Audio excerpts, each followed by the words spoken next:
দেখো বন্ধুরা, ঘরে বসে মেয়ে ছেলেদের জন্য একটি কাজ নিয়ে এসেছি। তো কাজটি হলো, দেখো আগে তোমরা, এটা হলো একটা টিপের পাতা। নর্মালি এইভাবেই দেওয়া হয়। তো এই পাতাটাকে ফার্স্টে দেখো, ঘরে বসে আমি হাতের কাজ নিয়ে এসেছি। তোমরা দেখো, ফার্স্টে দেখো, এটা দেখে তোমরা বুঝতেই পারছো যে একটা টিপের পাতা। তো সাধারণত পাতাটা এইভাবে দেওয়া থাকবে।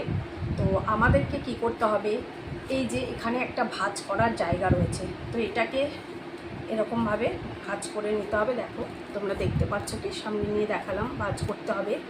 তারপরে ঠিক এইটার সমান করে এই পেজটাকে নিয়ে এইভাবে ভাঁজ করতে হবে।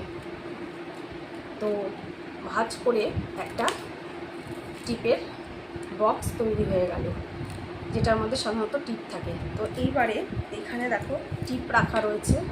এই যে টিপ, এই টিপটা এখানে আঠা দিয়ে লাগাতে হবে। সামান্য একটু আঠা নিয়ে,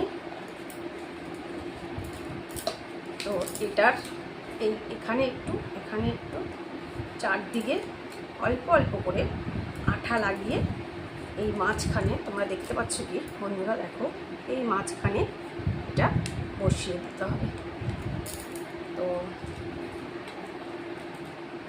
হয়ে গেল, এই দেখো টিপের পাতা তৈরি হয়ে গেল। তো তোমরা যদি কেউ করতে চাও তাহলে আমাকে কমেন্ট বক্সে কমেন্ট করে জানিও।